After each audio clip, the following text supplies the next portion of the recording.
जिंदाबाद, जिंदाबाद, जिंदाबाद, जिंदाबाद, जिंदाबाद, जिंदाबाद। दूल्हा उतारू है, बारातियों की जरूरत नहीं है। समस्त सरदारी को मेरी राम राम, राम राम सा। मंचासीन और इस आयोजन में मेहनत करने वाले राष्ट्रीय लोकदल के सभी कार्यकर्ताओं को, पदाधिकारियों को और हमारे सहयोगी पार्टी कांग्रेस भरतपुर इकाई और प्रदेश के सभी वरिष्ठ नेताओं का, पदाधिकारियों का मैं नमन करता हूं। ये सुभाष जी का गांव है और सुभाष जी को आप विशेष प्यार और लगाव से देख रहे हो, वो भी मैं देख रहा था बैठे बैठे। एक हक होता है आपका, एक अधिकार है आपका इनके ऊपर। कुछ आशीर्वाद आपने इनको दिया और बाकी ये सौभाग्यशाली है कि मुख्यमंत्री ने भी इन पर विश्वास जताया, क्योंकि एक हाथ से ताली नहीं बजती, सबका साथ जरूरी है। उस समय जो राज्य की परिस्थितियां थी, जिनके विरुद्ध हमें लड़ाई लड़नी थी, उन ताकतों के सामने डट के इस क्षेत्र की जनता ने स्पष्ट जनादेश दिया। हमारे मंच पे बैठे हैं अवाना जी, ये भी उसके प्रमाण है, विधायक जी। हमारे भरतपुर के मेयर भी यहां विराजमान है।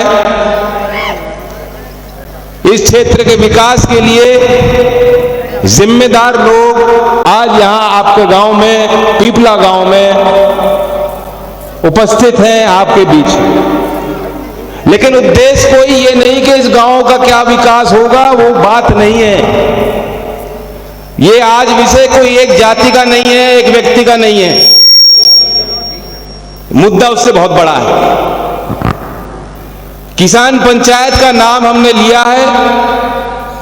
पंचायत में न्योता नहीं दिया जाता, जैसे कोई राजनीतिक आयोजन है उस ढंग से मंच का भी संचालन नहीं होता।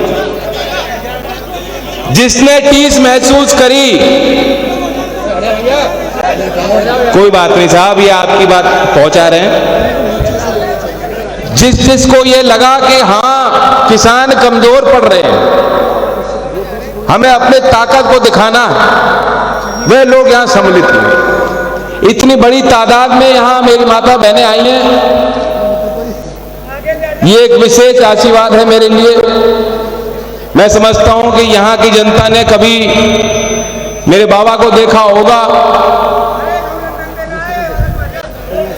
चौधरी अजीत सिंह जी को आपने बहुत करीब से देखा और जाना।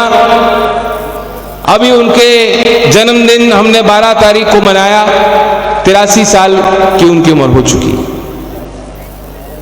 आप ये बात जानते हो कि इतने लंबे सफर में चौधरी चरण सिंह जी तो कोई सवाल उठता ही नहीं है। चौधरी अजीत सिंह जी ने भी जब जब किसानों पर कोई संकट आया, वे किसानों का पक्ष उन्होंने रखा। कभी कोई अनर्गल या झूठ या गलत बात समाज के आगे नहीं रखी, ना उस बात को बढ़ाने की कोशिश की। भले ही उसका राजनीतिक नुकसान भी उन्होंने सहना पड़ा, बुलिया उन्होंने। आज मुझ पे भी कोई पद नहीं है, मेरे पास भी आपको कुछ देने को नहीं है। मथुरा से यहाँ एमपी था, बहुत लोग वहाँ, भाईचारा है, एक ही बात है। यहाँ आए हैं, उन्होंने मुझे बहुत करीब से देखा, आशीर्वाद दिया, जिताया और फिर हराया। लेकिन कोई बात नहीं, उस बात का कोई मलाल नहीं है, क्योंकि ये जो पद होते हैं, पद कोई हमेशा के लिए नहीं होते। ये एक जनता का आशीर्वाद, एक जिम्मेदारी होती है। जो आदमी पद पर बैठ के सोचेगा कि मैं अपने लिए क्या करूं, क्या लूं, क्या हासिल करूं, वे उस स्वार्थ में अगर व्यक्ति काम करेगा तो वो पद तो रहना ही नहीं है, उसकी तो इज्जत भी समाज में नहीं रहती।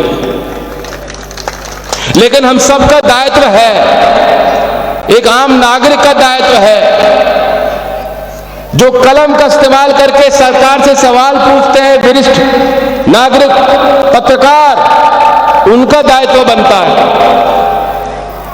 जो ट्रेनिंग लेके सरकारी नौकरी भी निभा रहे हैं, वे भी गांव से ताल्लुक रखते हैं, उनका भी जिम्मेदारी बनती है। आज किसान के लिए शायद आजाद भारत में सबसे बड़ी चुनौती खड़ी हुई है और हमारी बनाई हुई है, क्योंकि हमारी सरकार उसको थोप रही है व्यवस्था को। जीवन मरण का प्रश्न है, अस्तित्व, पहचान, सब कुछ। आज हम उस रास्ते पे चल पड़े हैं कि अगर आज हम लोग इकट्ठा होके एकता का परिचय, धैर्य का परिचय नहीं देंगे तो आने वाली सरकारें ये सोचेंगी कि ये किसान कौम, ये बिखरी हुई कौम है, ये अपना बचाव नहीं कर सकते, इनके साथ जो करना है करो। पिछले 7 साल में जब से केंद्र में सरकार आई है, जुर्म सहे हैं आपने, बहुत जुर्म सहे हैं। देश की राजधानी में कभी ऐसा दृश्य नहीं देखा होगा कि कील गढ़ते हो कि किसान ना घुस जाए। और ये लोहागढ़ वासियों, आपने तो जब चाहा था, आप एक नजर वहां निगाह करते थे दिल्ली में, क्या नतीजा होता था? वहां का किवाड़ आप उठा के ले आए थे। आपको कौन रोक सकता है? कल जयंती थी वीर शिरोमणि महाराजा सूरजमल जी की, कौन भूल सकता है उन बातों को? मैं जानता हूं कल आपकी छाती कम से कम 2 इंच चौड़ी थी पूरे ब्रज में। कल मैं अकोला में पंचायत कर रहा था, वहां मैंने उनका नमन किया, मैं देख रहा था तुरंत आदमी ऐसा भूल गया, कहां हम भी सूरजमल हैं, हम में भी वही ताकत है, जब चाहेंगे दिल्ली की तरफ कूच करेंगे, हमारी बात मानी जाएगी। ये वहां कल अकोला की पंचायत में भावना मैंने देखी। और ये तो आप तो वंशज हो ही, तो खून का सवाल है, बस फैसला आपको लेना है। पंचायत इसलिए बुलाई जाती है कि फैसला हो। आज ही के दिन 2 साल पहले एक हमले में हमारे भाई शहीद हुए थे। आज भी आंखें नम हो जाती हैं, देश भर में आदमी याद करता है उनकी कुर्बानी को, बहुत बड़ी कुर्बानी है साहब। लेकिन वो किसान है। मैं कितनी बार ऐसे आयोजन में जाता हूं जहां पता लगता है कोई शहीद हो गया, जाके मिलता हूं, उनकी अंतिम यात्रा में शामिल होता हूं, घर वालों के साथ बैठता हूं, उनके आंसू नहीं टपकते, फिर भी उन्हें कोई मलाल नहीं है इस बात का। वह तो ये कहते हैं कि देश की माटी पे हमारा बच्चा लाल शहीद हो गया, वो इसलिए बनाया गया था। वे गर्व मानते हैं इस बात। जाने दो, कोई टोको मत, बहुत जिम्मेदारियां हैं घर की भी और बाहर की भी। वो आप आई हो, इतना ही बहुत बड़ा आशीर्वाद। और अब वो स्थिति नहीं है। अब तो देश भर का आदमी देश भर में क्या हो रहा है, घटनाओं की जानकारी मिनटों में रखता है। आज इस देश में सरकार ये सोच रही है कि देश का किसान तो गंवार है, संगठित नहीं है, फायदा उठा लो।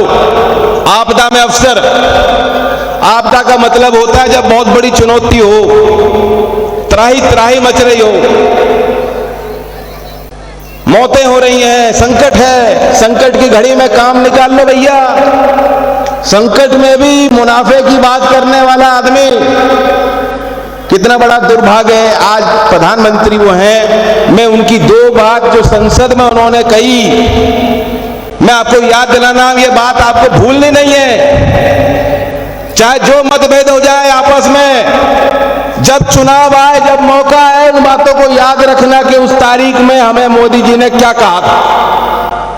पहली बात तो उन्होंने ये कहा, आंदोलन पवित्र है, लेकिन उसमें कुछ आतंकवादियों के बचाव के लिए जो बात हो रही है, अब ये पवित्र नहीं रहा। एक बात कह रहे पवित्र है, फिर कह रहे अब पवित्र नहीं रहा। बात कुछ समझ में नहीं आई। किसान की मांग क्या है, आप तो ध्यान भटका रहे हो। फिर आप कह रहे हो आंदोलन जीवी। मैं पूछना चाहता हूं, देश में शांतिपूर्ण प्रतीकात्मक विरोध की शैली, की भाषा, की परंपरा किसने स्थापित की थी? महात्मा गांधी जी ने करी थी। उस स्वतंत्रता आंदोलन में जो लोग शामिल थे वे आंदोलनजीवी थे। चौधरी चरण सिंह जी भी आंदोलनजीवी थे। क्विट इंडिया, दांडी मार्च, गांव-गांव के लोग जिन्होंने अलख लेके कि आजादी की लड़ाई में हमें कूद पड़ना है। आंदोलन का मतलब विरोध, विरोधाभास तो हर सोसाइटी में, हर समाज में होता है, घर में होता है, हर व्यक्ति के अंदर होता है। ठंडे दिमाग से सोचे, जब आप कोई फैसला लेते हो तो दुविधा होती है, आप सोचते हो भाई ये लूं या वो लूं, क्या करूं। विरोधाभास ये मानवीय मूल्य है, बिना विरोध के समाज तो कोई चयन कर ही नहीं सकता, और यह हमारा संवैधानिक अधिकार है जो अंबेडकर साहब के रचे संविधान में नागरिक को दिया गया। अगर विरोधाभास नहीं होता, विरोध नहीं कर पाते लोग, तो लोग नए धर्म को नहीं अपना पाते। स्वामी दयानंद जी आर्य समाज की चेतना की बात नहीं कर पाते, वे भी विरोध था, एक व्यवस्था का विरोध। और विरोधाभास ना हो तो जिनकी मैं बात कर रहा था, पत्रकारों, आज कोई पत्रकार आलोचना करता है तो उसके पीछे पूरी सरकार लगा दी जाती है। कम लोग बच रहे हैं जो लिखते हैं आपकी बात, फिर भी लेकिन है कुछ पत्रकार। ये मतलब आप भी आंदोलनजीवी हो। महात्मा गांधी भी आंदोलनजीवी थे, अंबेडकर जी आंदोलनजीवी थे, चौधरी चरण सिंह आंदोलनजीवी थे, तो इसमें तो कोई बुरी बात नहीं, हम सब आंदोलनजीवी हैं। जो आज सड़क पर बैठा आंदोलनजीवी है। आंदोलन होगा, सुधार होगा, और हमारा हक है। आप कहते हो कानून हमारे लिए बनाए गए, हमें स्वीकार नहीं, हमारे समझ में नहीं आ रही बात, हम विरोध कर रहे हैं, तब भी आप कह रहे नहीं, कहीं तुम्हें नहीं मालूम, तुम्हारा ही भला होगा। ये कौन सी जबरदस्ती है साहब? ये कोई सुधार नहीं है, इसे सुधार नहीं कहा जा सकता। फिर कहते परजीवी, जो भैंस में जोंक लग जाती है, जोंक, जू, खून चूसने वाला जीव, खुद अपने पांव पे जो ना खड़ा होता हो। किसान खुद आत्मनिर्भर है, देश किसान पे निर्भर है। गलत फहमी मत पालिए मोदी जी, किसान नहीं पीछे हटता, और किसान पीछे हटता होता तो देश का आज कोई स्वरूप नहीं होता, देश आजाद नहीं होता। लेकिन इनके पास दूसरे मसाले हैं, दूसरे तरीके हैं, दूसरे रास्ते हैं, लोगों को भटका देते हैं। एक मर्डर होगा, हत्या होगी, उसमें कहा जाएगा अरे साहब बड़ा खतरा है, हिंदुओं पे बड़ा खतरा है। ना हिंदुओं पे खतरा है, ना मुसलमान पे खतरा है। देश का संविधान खतरे में है, नागरिक के अधिकार खतरे में है, आपकी आजादियां खतरे में आ गई हैं। इस बात को पहचानो। वैसे आप सब विद्वान हो, लेकिन मैं कानून के संबंध में बात बताना चाहता हूं और आपको एक क्रोनोलॉजी समझाना चाहता हूं। दूसरी जो आपत्तिजनक बात, पहली तो यह कि मोदी जी ने आप सबको आंदोलनजीवी और आपको परजीवी भी कह दिया। चोट लगनी चाहिए सबको, किसान का खून अगर है तो चोट लगनी चाहिए इस बात पे। ये किसान कौम का अपमान है, कोई जाति की बात नहीं है, सबका है, इसका जवाब देना। दूसरी बात जिससे मुझे आपत्ति है, खुल के पहली बार एक प्रधानमंत्री ने कहा है, एक गरीब देश में जहां आज भी बराबरी नहीं है, 1-2% इस देश में सारी संपत्ति के मालिक बने बैठे हैं, नौकरियों के लिए बच्चों को बहुत प्रयास करने पड़ते हैं, फिर भी नौकरियां भर्तियां नहीं हो रही, और गरीब और अमीर के बीच में फासला लगातार बढ़ रहा है। इस माहौल में और पिछले कोविड के लॉकडाउन में ये चीजें और खराब हो गई, चरमरा गई। इसके बावजूद देश के सदन में प्रधानमंत्री खड़े होते हैं और कहते हैं, वकालत करते हैं कि भैया प्राइवेट सेक्टर की और पूंजीपति की बात, उसका अपमान हम नहीं सहेंगे। मैं आपको बताना चाहता हूं, पढ़ के सुना रहा हूं इंग्लिश में, पीएमओ ने क्या ट्वीट किया। उन्होंने कहा, to use improper words against private sector may have got votes for few people in the past, but those times are gone. The culture of abusing private sector is not acceptable any longer. We cannot keep insulting our youth like this. मतलब निजी क्षेत्र पे आघात मत कीजिए, और उसको जोड़ दिया युवाओं से। हम चंद लोगों की बात कर रहे हैं। और आपको क्रोनोलॉजी समझाना चाहता हूं। 2017 में ये सरकार, जेटली जी अब नहीं रहे, वित्त मंत्री थे, बजट में उन्होंने घोषणा करी, नई शुरुआत करी इलेक्टोरल बॉन्ड स्कीम, जिसमें बड़ी बड़ी कंपनियां बिना खुलासा किए, बिना किसी को बताए, जितना चाहें वे चंदा राजनीतिक पार्टियों को दे सकती हैं। ना राजनीतिक पार्टी को बताने की जरूरत, ना कंपनी वालों को बताने की जरूरत। उन्होंने कहा इससे जो है पारदर्शिता बढ़ेगी, इससे ईमानदारी बढ़ेगी। सबे पता है चुनाव में अगर अवैध खर्च ना हो, अरबों करोड़ों रुपए नेता लोग ऐसे ना लुटाएं। भ्रष्टाचार की जननी वहीं से है। चौधरी चरण सिंह जी कहते थे ऊपर से लेकर नीचे तक तंत्र खराब हो जाता है, लेकिन शुरुआत ऊपर से होनी चाहिए। ये कहते थे कि नहीं? इन्होंने 2017 में पहले वो कानून बनाया कि भाई तुम चंदा दो हमें, और उसके बाद जितने ठेके खुले हैं आप देखोगे 2-3 कंपनियां रह गई, सारे काम उनको दे दिए। 6 एयरपोर्ट की बिक्री थी, 6 के 6 अदानी जी को। 2013 में देश में अदानी ग्रुप के 44 परियोजनाएं चल रही थी। 2018 में वो संख्या बढ़ के 92 तक पहुंच गई। उनकी आय दुगनी तिगनी चौगुनी हो रही है। और आपको किसानों को कहा था आय दुगनी होगी। बताओ साहब, कोई है यहाँ खेती करने वाला जिसकी आय दुगनी हो रही है? कोई? जैन चौधरी नहीं, जैन चौधरी, ये जिंदाबाद की बात नहीं। तो सवाल है चंद निजी हाथों का, उनको मजबूत किया जा रहा है। 1.5 लाख करोड़ की छूट 2018 के बजट में टैक्स काट के केंद्र सरकार ने कॉर्पोरेट घरानों को दी। मार्च 2020 तक आरबीआई ने स्वीकारा है 62,000 करोड़ रुपए अतिरिक्त बैंक ने एनपीए उन्होंने माफ कर दिए लोन, जो सिर्फ 100 विलफुल डिफॉल्टर के थे जो जानबूझकर पैसा नहीं लौटा रहे।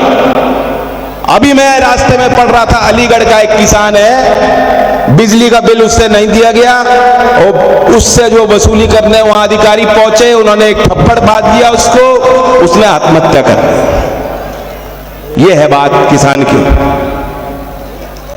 तो ध्यान कर लो, ये जो कानून लाए हैं इसका क्या प्रभाव पड़ेगा। कहते हैं साहब एमएसपी थी, एमएसपी है, एमएसपी रहेगी। सरसों का सरकारी रेट क्या है? 4640 रुपए। क्या मंडी में आपको मिल रहा है वो रेट? बाजरे का सरकारी रेट 2150 रुपए है। कितना भाव मिला? 1200 रुपये। चलो कुछ को 1100, कुछ को 1200, 2150 से तो एक को भी ना मिला। तो है ये कागज भाई, तो है जिसे कह रहे थी, है और रहेगी। तो कागज पर व्यवस्था है, सुधार करना था, इसमें सुधार करते। शांता कुमार कमेटी है 2015 में, शांता कुमार जी भाजपा के नेता हैं। उनकी कमेटी ने खुद माना कि सिर्फ 6% किसानों को एमएसपी मिलती है देश भर में। मैं सवाल पूछना चाहता हूं, मोदी जी जब मुख्यमंत्री थे तो क्या बात थी, और जब प्रधानमंत्री बन गए तो क्या मजबूरी है? 2 मार्च 2011 आप गूगल कर सकते हो, खुद ट्वीट कर रखा है नौजवानों। मनमोहन सिंह जी के साथ बैठे हैं मोदी जी। मोदी जी की अध्यक्षता में कमेटी बनाई गई थी। आंध्र प्रदेश, महाराष्ट्र, तमिलनाडु के मुख्यमंत्री भी उसमें शामिल थे। मोदी जी उस कमेटी के अध्यक्ष थे। मनमोहन सिंह जी का बड़ा दिल था कि उन्होंने विपक्ष के नेताओं की अध्यक्षता में कमेटी बनाई कि तुम बताओ क्या सुधार होने चाहिए। और 2 मार्च 2011 को अपना प्रतिवेदन उन्होंने मनमोहन सिंह जी को दिया। मुख्यमंत्री रहते मोदी जी ने खुद मांग करी कि एमएसपी का कानूनी हक किसान को मिलना चाहिए। सीएसीपी, किसानों आपको पता रहना चाहिए ये आपकी संस्था है। मूल्य और लागत के निर्धारण का जो आयोग है, जो सिफारिश करती है कि एमएसपी क्या हो सरकार को, ये आयोग है सरकारी। 2018 में इस आयोग ने खुद मांग करी कि एमएसपी का कानूनी हक किसान को मिलना चाहिए। मंडी पे कुछ और होता है, कागजों पे कुछ और होता है, यह अन्याय है किसानों के साथ। बिल्कुल सही बात है। आपकी सरकारी एजेंसी कह रही है, आयोग कह रहे हैं, आप खुद कहते थे, अब प्रधानमंत्री बन गए, बात कह रहे नहीं साहब वो तो संभव नहीं है। कानून बनाने थे, सुधार करना था तो एमएसपी देते, भाव देते। किसान को भाव चाहिए साहब। सम्मान की बात वो नहीं है, मंडी पे उचित मूल्य मिल जाए, भाव मिल जाए, जो मेहनत करता है किसान उसका भाव मिल जाए। बताओ साहब, यही है बात क्या और कोई बात नहीं? ये लड़ाई है। तो दाएं बाएं पता नहीं कहां कहां गोली मारेंगे, गोले फेंकेंगे अपने। आपको इस रास्ते से नहीं हटना। जो लाखों अरबों करोड़ का फायदा चंद लोगों को पहुंचा सकती है सरकार, आंसू टपकते हैं। जब गुलाम नबी साहब रिटायर हुए तो फिर आ जाएंगे राज्यसभा में, क्या बात है? कांग्रेस पार्टी तय करेगी, फिर आ जाएंगे राज्यसभा में, कहीं जा नहीं रहे। उनके लिए तो आंसू टपके, और किसान के लिए उन्होंने भद्दा मजाक किया, अहंकार। हरियाणा के मंत्री, कृषि मंत्री क्या कह रहे हैं, सुना आपने? अरे इतने तो ऐसे ही मर जाते, गांव में रहते तो वहां भी मर जाते, क्या बात होगी? इनके लिए ये बात कुछ नहीं है। जिसके अंदर इतने भाव ही ना हो, जो एक दूसरे का दर्द ना महसूस करता हो। भाई किसान कमजोर है आपसे, आप बहुत ताकतवर हो, लेकिन उसके दर्द को तो समझो, पहचानो। तो मैं किसान भाइयों को कहता हूं कि एक होकर जब मौका मिले इनके अहंकार को खत्म करना है, और मुकाबला आप ही कर सकते हो। अगर किसान पीछे हट जाएगा तो कोई आंदोलन देश में नहीं हो पाएगा। इन्होंने छात्रों पर वार किया, अब बेचारे छात्र, यूनिवर्सिटी बंद हो गई, लोग घर लौट गए, नहीं हुआ। दूसरा एक कानून ला रहे तो उसका विरोध हुआ, उन्होंने कहा ये तो बांग्लादेशी है, इन्हें भगाओ। सुप्रीम कोर्ट भी कह रहा है भाई लौटो, लौट गए। लेकिन किसान जो अन्नदाता है, जिससे बड़ा देशभक्त कोई देश में हो नहीं सकता, अगर आप उससे लोहा लोगे तो ये तो लोहागढ़ निवासी हैं भरतपुर के, और किसान परिवार में वो खून है, वो जज्बा है एक दूसरे के लिए मरने मिटने का, मान सम्मान की लड़ाई में एक कदम किसान पीछे नहीं लेगा, किसान झुकेगा नहीं। मोदी जी आप जिद छोड़ो, हम तो पैदा ही जिद्दी हुए हैं। ये बात किसान कह रहे हैं मुझे। मैं जगह जगह जा रहा हूं, मैं आपको भी निमंत्रण देने आया हूं, न्योता देने आया हूं। 18 तारीख को मोगर्रा में भी पंचायत, और निरंतर मैं भी चलूंगा। राजस्थान के भी कार्यक्रम कुछ घोषित किए। हमारी यही कोशिश है। आज इस पंचायत का मैं अपने तरफ से प्रस्ताव रखता हूं, अगर आप सहमत हो हाथ खड़े कर देना। ये पंचायत ये फैसला ले कि हम सरकार के द्वारा किसान आंदोलन को कुचलने के प्रयास की भर्त्सना करते हैं। जो 70 साल 80 साल के बुजुर्ग किसानों के विरुद्ध कानूनी कार्रवाई सरकार करने पे जुटी है। कल जाके बेल मिली है 2 वृद्ध किसानों को, 70 साल और 80 साल के किसानों को कल रात को बेल मिली है। उनके विरोध में जो केस फाइल हुए हैं, जो धाराएं लगाई गई, सरकार वापस ले। 3 काले कानून, काले काले काले कानून, एक बारी में बात नहीं बनेगी, 3 बार मैं कह रहा हूं काले कानून केंद्र सरकार वापस ले, और किसानों को भाव सुनिश्चित करने के लिए एमएसपी के लिए कानून बनाए, उस कानून को धार दे धार। ये जब तक मांगे पूरी नहीं होती, पूरे देश का किसान एक है, हम पीछे नहीं हटेंगे। बताओ साहब ये फैसला ठीक है कि नहीं? जिंदाबाद जिंदाबाद, अब जिंदाबाद नारा लेते हैं, थोड़ा जोशीला नारा, दिल्ली वालों के कान के पर्दे थोड़ा हिले फटे। जय जवान जय किसान, जय जवान जय किसान, किसान एकता जिंदाबाद, चौधरी चरण सिंह जिंदाबाद, वीर शिरोमणि महाराजा सूरजमल अमर रहे, अमर रहे। धन्यवाद। बहुत नेशनल दस्तक की आपसे गुजारिश है कि अगर इसको बचाना चाहते हैं तो नेशनल दस्तक को सब्सक्राइब करने के लिए रेड कलर के सब्सक्राइब बटन को दबाएं, फिर बेल आइकन की घंटी दबाएं।